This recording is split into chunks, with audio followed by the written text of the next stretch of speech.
The glass doors of St. Augustine's Hospital slid open with a whisper, and she stepped inside, her heels clicking against the polished marble floor like a metronome marking time.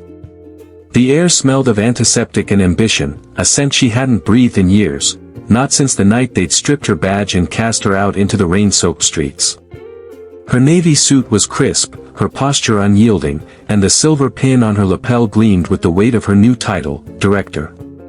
The same hospital that had fired her for saving a life now stood before her, its sterile corridors stretching like a battlefield she'd already conquered. Nurses froze mid-step, their whispers trailing into silence.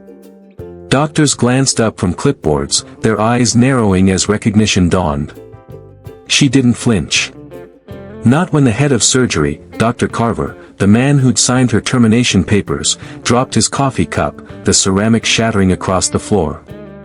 Not when the receptionist stammered her name, Dr. Elena Voss, as if it were a ghost summoned from the past. She walked past them all, her gaze fixed on the executive suite at the end of the hall. The weight of their stares pressed against her, but she carried it like a crown. 6 years ago, she'd been a nurse here, scrubbing blood from her hands in the dim light of the ER, her dreams of becoming a doctor nothing more than a flicker in her exhausted mind. 6 years ago, she'd defied protocol to save a dying boy, a decision that cost her everything. And now, here she was, not just returning but reigning. The question hung in the air, unspoken but electric: how had she done it? How had a disgraced nurse risen to command the very institution that had broken her? The answer lay not in the years of accolades or the degrees framed on her office wall, but in a single night. A night that began with a stranger's voice in an alley, a night that shattered her world and rebuilt it in ways she could never have imagined. As she reached the suite, her hand grazed the door, and for a moment, her mind slipped back. Not to the night she was fired, but to the night she met him, the man who called himself nothing but was worth everything. The man who'd seen her at her lowest and offered her a spark of something she'd forgotten: hope. 6 years earlier, the rain had been relentless, pounding the city into submission. Elena stumbled out of the hospital, her nurse's scrubs clinging to her skin, her termination letter crumpled in her fist. The boy she'd saved, a teenager with a knife wound, bleeding out faster than the ER could move, had lived because of her. She'd bypassed the chain of command, administered a drug the hospital deemed too risky, and pulled him back from the edge. But the hospital didn't care about miracles. They cared about liability, about rules. Dr. Carver had called her reckless, a danger to the institution. Her colleagues, once friends, had turned away, their silence louder than the storm outside. She was 28, penniless, and now jobless, her dreams of medical school dissolving into the gutters. She'd wandered aimlessly, the city's neon lights blurring through her tears, until she found herself in an alley behind a diner, the kind of place where dreams went to die. She sank to the ground, her back against a brick wall, the rain washing away the last of her resolve. That's when she heard him, a low, gravelly voice cutting through the downpour. "You look like someone who's lost more than their way." She glanced up, expecting a drunk or a hustler, but instead saw a man in a tattered coat, his face half hidden under a hood. His eyes, though, were sharp, like they could see through her skin to the ache beneath. "Leave me alone," she muttered, wiping her face. But he didn't move.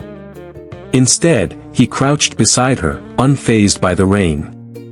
"I know what it's like," he said, "to give everything and get nothing back." There was no pity in his voice, only a quiet certainty that made her pause. He reached into his coat and pulled out a small, worn notebook, its pages yellowed and curling. "Take this," he said, pressing it into her hands. "It's not much, but it's a start." She frowned, opening it to find a single name scrawled inside, Margaret Langston, followed by an address. "She's someone who can help," he said. "If you're brave enough to ask." Elena wanted to laugh, to throw the notebook back and tell him she didn't need charity from a homeless man. But something in his gaze stopped her, a weight, a knowing that felt like it carried centuries. "Why me?" she asked, her voice barely audible. He smiled, a fleeting, broken thing. "Because you're still fighting, even if you don't know it yet." Then he stood, disappearing into the rain as if he'd never been there at all. She didn't sleep that night. The notebook sat on her cramped apartment's table, taunting her. By morning, exhaustion and desperation won out. She found herself at the address, a sleek office building downtown, its glass facade a stark contrast to the alley's grime. Margaret Langston turned out to be no ordinary woman. She was a philanthropist, a titan of industry who'd built a fortune in medical technology. But more than that, she was a woman who saw potential where others saw failure. When Elena, soaked and trembling, showed up at her office with nothing but a stranger's notebook, Margaret didn't turn her away. She listened. And then she offered Elena a chance, not a handout, but a challenge. "Prove you're worth my time," Margaret said, her eyes glinting with expectation. "I'll fund your education, your fight. But you have to show me you can change the system that broke you."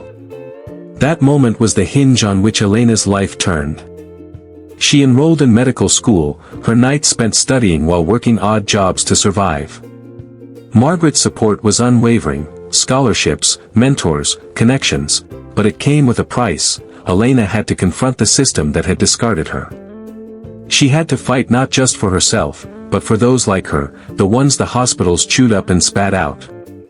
And through it all, the memory of that stranger lingered, his voice a quiet anchor in her darkest moments. Who was he? Why had he chosen her? The questions gnawed at her, but answers remained elusive. Years passed, and Elena's star rose.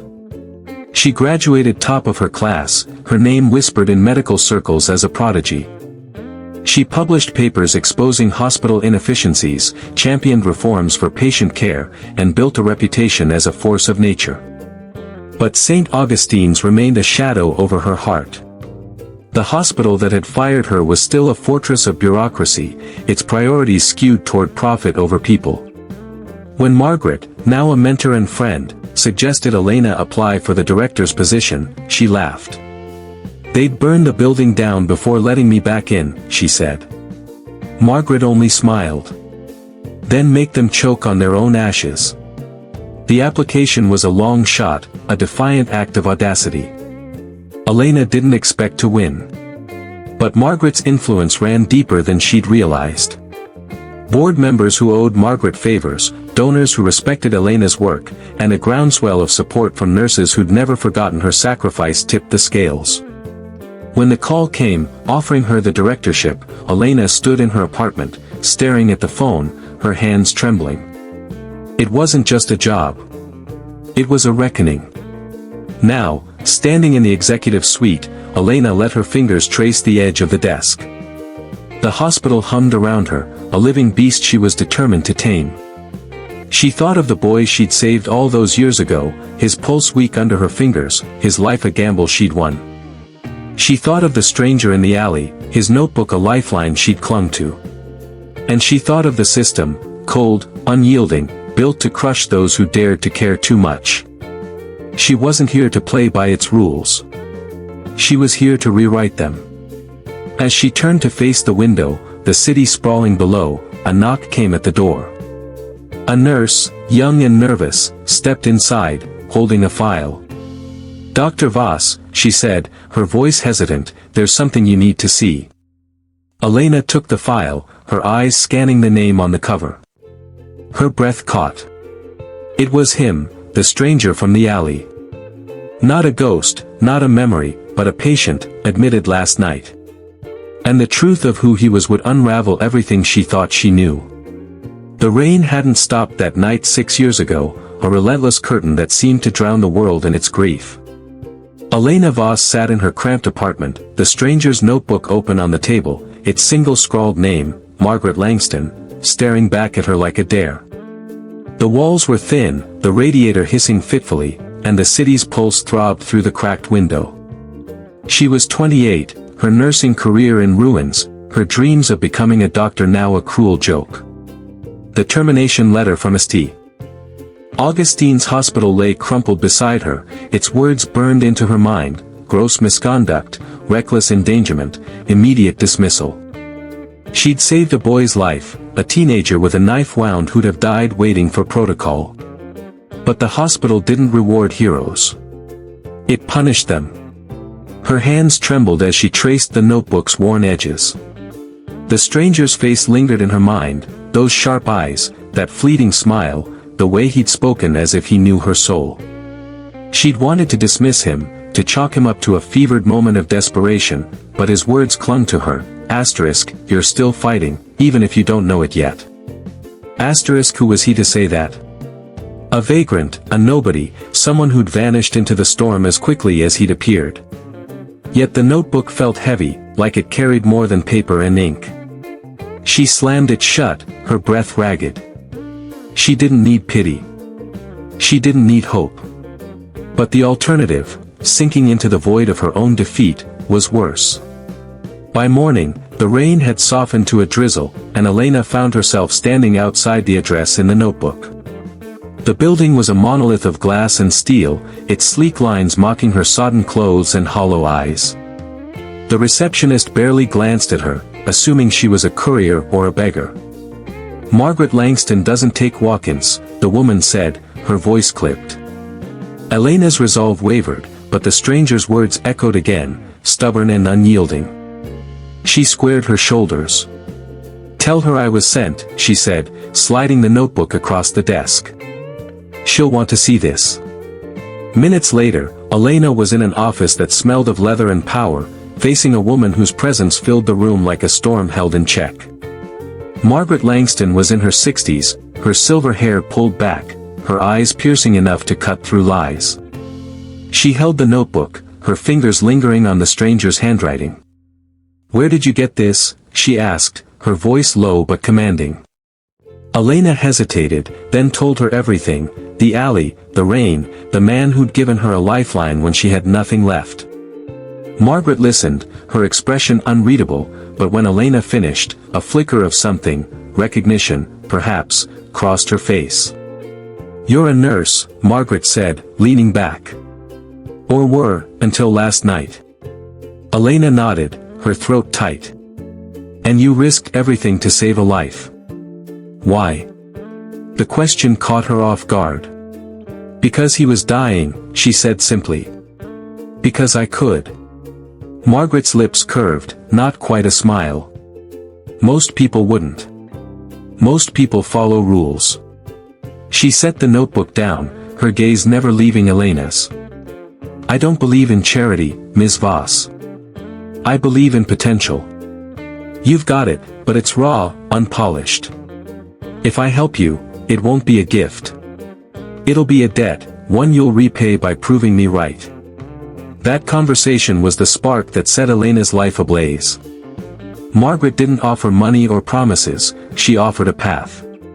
She connected Elena with a medical school willing to take a chance on a disgraced nurse, secured a scholarship that covered tuition, and introduced her to mentors who saw her fire and fanned it. But it wasn't easy. Elena worked nights at a diner, her hands smelling of grease and coffee, her days spent hunched over textbooks.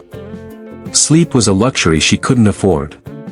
Doubt was a constant companion, whispering that she'd fail, that the hospital's judgment was right, she was reckless, unworthy. But every time she faltered, she thought of the stranger, his voice a tether pulling her forward. One night, exhausted and bleary-eyed, she found herself back in that alley behind the diner, drawn there as if by instinct. The rain was gone, the air crisp, but the memory of that encounter was vivid. She clutched the notebook, now filled with her own notes, study schedules, medical terms, fragments of hope. Who are you? She whispered to the empty alley, her voice swallowed by the city's hum. She didn't expect an answer, but the question anchored her. Whoever he was, he'd seen something in her she hadn't seen in herself. She owed him, not just for the notebook, but for the belief that she could be more. As the months turned to years, Elena transformed. Medical school sharpened her mind, honed her instincts. She wasn't just a student, she was a force, her papers on hospital reform catching the attention of journals and policymakers. Margaret watched from a distance, her approval rare but potent. "You're not just fighting for yourself anymore," she said once, during a rare meeting. "You're fighting for everyone they've thrown away." Elena nodded, but her thoughts drifted to St. Augustine's, to the colleagues who'd turned their backs, to Dr. Carver's sneer as he'd signed her dismissal. She wasn't ready to face them yet, but the seed of vengeance was planted, small and sharp, waiting to grow. Then, one evening, a letter arrived, its envelope unmarked. Inside was a single photograph, a blurry image of a man in a tattered coat, standing under a street lamp. The stranger. Elena's heart pounded as she turned it over. On the back, in the same handwriting as the notebook, were 2 words, "Keep going." She searched for him, scouring the city's shelters and streets, but he was a ghost, always just out of reach. The photograph became her talisman, tucked into the notebook, a reminder that her fight wasn't just about her. It was about the boy she'd saved, the stranger who'd saved her, and every soul the system deemed disposable. Now, standing in her new office at St. Augustine's, Elena felt the weight of that photograph in her pocket. She'd carried it through every exam, every sleepless night, every victory. The hospital's walls seemed to pulse with the past, with the echoes of her humiliation and her triumph. She was no longer the nurse they'd discarded. She was Dr. Elena Voss, director, a woman forged in fire and rain. But the file in her hands, the one the nurse had just delivered, threatened to unravel everything. The stranger's name was there, in stark black ink, alongside a patient ID. He wasn't a myth or a memory. He was here, in her hospital, and the truth of who he was would change everything. She opened the file, her fingers steady despite the storm in her chest. The first line stole her breath, "Patient, Thomas Langston." The same surname as Margaret. The same man who'd given her the notebook. The same man who'd set her on this path. And as she read on, the pieces of her past began to shift, like shards of glass catching the light, revealing a truth she'd never dared to imagine. The fluorescent lights of St. Augustine's Hospital buzzed faintly, casting a sterile glow over Elena Voss's office. The file lay open on her desk, the name Thomas Langston staring up at her like a specter from the past. Her fingers hovered over the page, tracing the letters as if they might dissolve under her touch.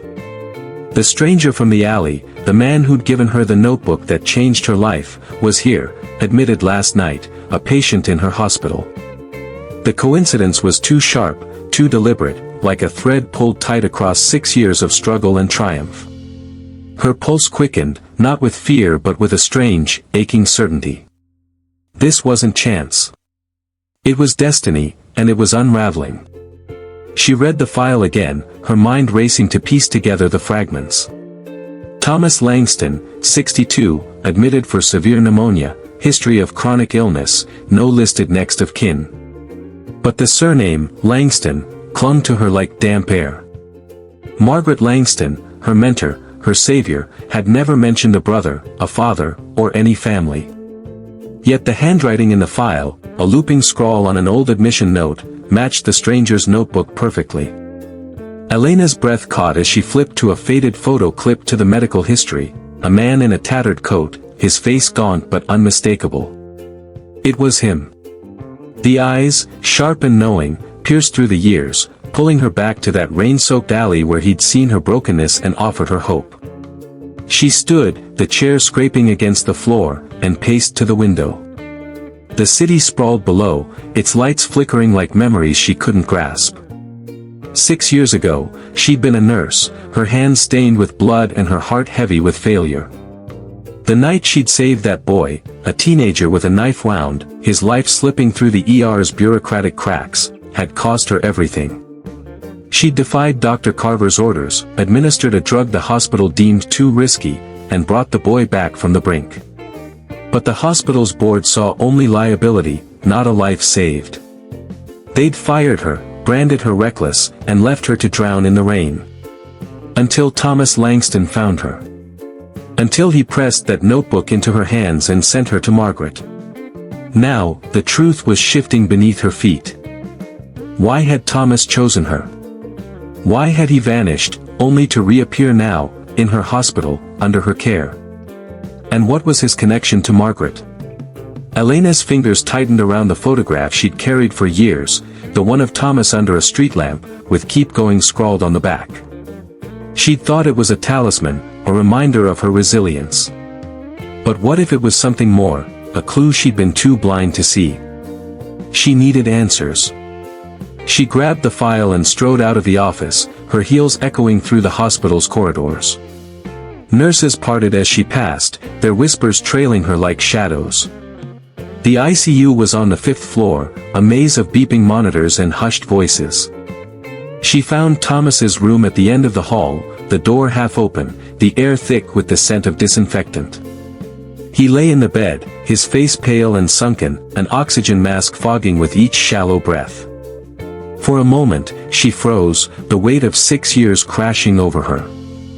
This was the man who'd saved her, yet he looked so frail, so human, nothing like the enigma she'd built in her mind. She stepped inside, closing the door softly. The chart at the foot of his bed confirmed his condition, pneumonia, complicated by years of untreated illness. But it was the personal notes that stopped her cold. A nurse had written, *, patient insists on no visitors. Says he has no family. Refuses to discuss past, *. Elena's chest tightened. No family?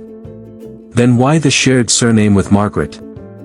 Why the notebook that led her to Margaret's door? She pulled a chair to his bedside, her movements careful, as if she might wake a truth too fragile to survive. "Thomas," she said softly, her voice trembling. His eyes fluttered open, and for a moment, they were the same eyes from the alley, sharp, piercing, carrying a weight she couldn't name. He studied her, recognition dawning slowly, and a faint smile curved his lips. "Elena," he rasped, his voice barely above a whisper. "You made it." There was no surprise in his tone, only a quiet pride, as if he'd always known she would. "Why didn't you tell me?" she asked, her words spilling out. "Who are you? Why me?" The questions burned, years of wondering distilled into this moment.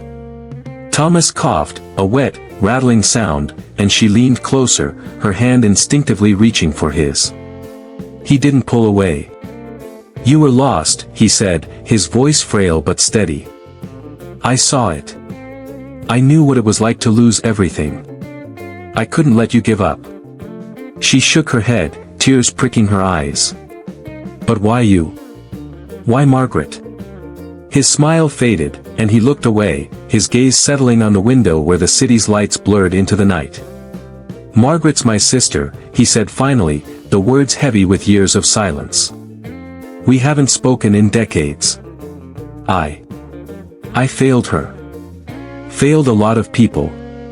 But you were a chance to make something right." The revelation hit Elena like a physical blow. Sister. Margaret Langston, the titan who'd lifted her from the ashes, was Thomas's sister. The notebook hadn't been random. It was a bridge, a desperate act of redemption from a man who'd lost his way. "What happened?" she asked, her voice barely audible. Thomas closed his eyes, his breathing labored. "I was a doctor once," he said. "A good one, until I wasn't. I made mistakes. People died. Margaret, she never forgave me. I didn't deserve it."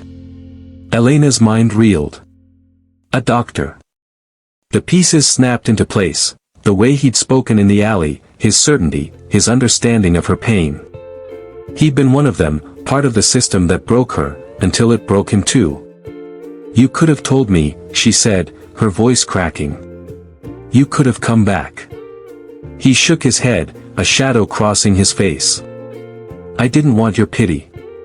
I wanted your strength. And look at you now." His eyes met hers, fierce despite his frailty. "You're here. You're changing things. That's enough." She wanted to argue, to demand more, but the monitors beeped sharply, and Thomas's face contorted in pain. She sprang to her feet, calling for a nurse, her doctor's instincts overriding her shock. As the room filled with staff, she stepped back, her heart pounding. Thomas's eyes found hers one last time, and in them, she saw not just gratitude but a plea to keep going, to finish what he'd started. The nurses worked quickly, stabilizing him, but Elena knew the truth. Time was running out. Not just for Thomas, but for her to understand the full weight of what he'd done. She left the room, the file clutched to her chest, her mind a storm of questions and regrets. Thomas had given her a path, but at what cost to himself? And Margaret, did she know her brother was here, dying in the hospital she'd helped Elena conquer? The system they'd all fought against loomed larger than ever, its flaws etched into Thomas's frail body, into Elena's scars. She wasn't just a director now. She was a keeper of secrets, a bridge between past and future. And as she walked back to her office, the photograph in her pocket felt heavier than ever, a reminder that the fight wasn't over, not yet. The hospital was quiet at dusk, its corridors softened by the golden light filtering through the windows. Elena Voss stood outside Thomas Langston's room, her hand resting on the doorframe, as if touching it could anchor her to the moment. The file was gone, returned to the records room, but its truths burned in her mind. Thomas, the stranger who'd saved her in that rain-soaked alley, was Margaret Langston's estranged brother, a fallen doctor who'd given her a notebook and a chance when he had nothing left to give. He was dying now, his body frail but his eyes still carrying that fierce, unyielding spark. She'd stood at his bedside hours ago, his words, *, you're here. You're changing things. That's enough. *, echoing like a challenge she wasn't sure she could meet. But she had to try. For him, for the boy she'd saved 6 years ago, for every soul the system had crushed. She hadn't slept since seeing him. Her office, with its polished desk and city views, felt like a cage. She'd paced its confines, replaying every moment of that night in the alley, every word Thomas had spoken in his hospital bed. Margaret Langston, her mentor, had never mentioned a brother, never hinted at the rift that had driven Thomas to the streets. Elena had called Margaret late that night, her voice trembling as she asked about Thomas.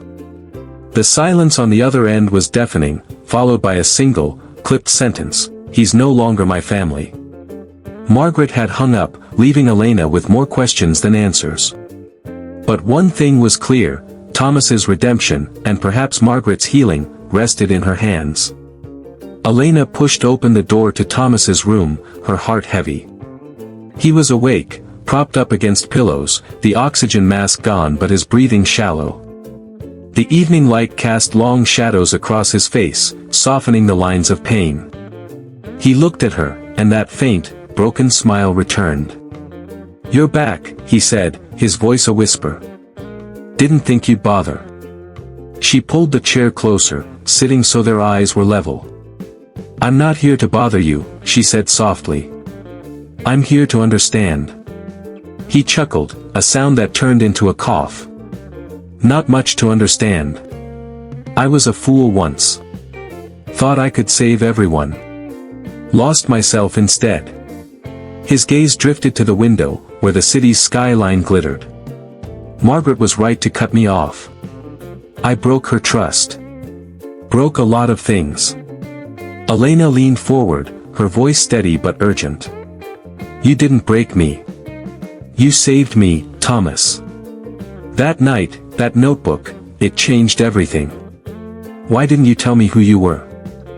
His eyes met hers, and for a moment, she saw the man from the alley, not the patient wasting away. "Because it wasn't about me," he said. "You had fire, Elena. I saw it, even when you didn't. I just gave you a spark." She shook her head, tears pricking her eyes. "You gave me more than that. You gave me a future. And now you're here, and I don't know how to repay you." He reached for her hand, his grip weak but warm. "You already have," he said. "You're here. You're fighting. That's all I ever wanted." The words cracked something open in her, a flood of gratitude and grief. She thought of the boy she'd saved, the hospital that had fired her, the years of struggle that had led her back to this moment. Thomas wasn't just a stranger. He was a mirror, reflecting her own fight, her own scars. But he was slipping away, and she wasn't ready to let him go. "Margaret needs to know," she said, her voice firm. "She needs to see you." Thomas's face hardened, and he pulled his hand away. No. She made her choice. Let her live with it. But Elena saw the flicker of longing in his eyes, the pain of a wound that had never healed. She left the room, her mind racing. Margaret's rejection of Thomas was a wall, but Elena had torn down walls before. She drove to Margaret's penthouse that night, the city's lights blurring past her. Margaret answered the door, her silver hair loose, her expression guarded. "This isn't about business," Elena said, stepping inside. "It's about Thomas." Margaret's face closed off, but Elena didn't back down. "He's dying, Margaret. He's in my hospital, and he thinks you hate him. But I saw your face when I mentioned his name. You don't hate him. You miss him." Margaret turned away, her hands trembling. "He destroyed himself," she said, her voice low. "He was brilliant, Elena. A doctor who could have changed the world. But he made mistakes, fatal ones. Patients died. I couldn't forgive him." Elena stepped closer, her voice soft but unyielding. "He's paying for those mistakes every day. But he's also the reason I'm here. He gave me your name, your chance. He's not asking for forgiveness, Margaret. He's asking for peace." Margaret's eyes glistened, and for the first time, Elena saw the weight of her mentor's pain. "I don't know if I can," Margaret whispered. Elena took her hand, mirroring Thomas's gesture from hours before. "You don't have to do it for him," she said. "Do it for yourself." The next morning, Elena stood in the hospital's garden, a quiet corner where patients sometimes came to breathe air untainted by antiseptic. She'd convinced Margaret to come, though she wasn't sure what would happen. Thomas was there, in a wheelchair, a blanket draped over his thin frame. His eyes widened when he saw Margaret, and for a moment, the years seemed to fall away. Margaret stopped a few feet away, her hands clasped tightly. "Thomas," she said, her voice breaking. He looked at her, his smile trembling. "Maggie," he said, using a name Elena had never heard. "Didn't think you'd come." They didn't embrace, didn't erase decades of pain in a single moment. But they talked, their voices low, their words carrying the weight of lost time. Elena watched from a distance, her heart full and aching. She thought of the notebook, now tucked in her office drawer, its pages worn from years of carrying her dreams. She thought of the boy she'd saved, now a young man studying to be a paramedic, his life a ripple from her defiance. And she thought of herself, no longer the nurse cast out in the rain, but a director reshaping a broken system. As the sun dipped below the horizon, Margaret reached for Thomas's hand, her fingers hesitant but steady. He closed his eyes, a tear slipping down his cheek. Elena turned away, giving them their moment, and walked back into the hospital. The corridors were the same, but they felt different now, less like a battlefield, more like a place where healing could begin. She wasn't just fighting for patients or policies. She was fighting for second chances, for the kind of hope Thomas had given her. And as she stepped into her office, the photograph of him under the street lamp caught the light, its message, *keep going*, a promise she'd carry forever.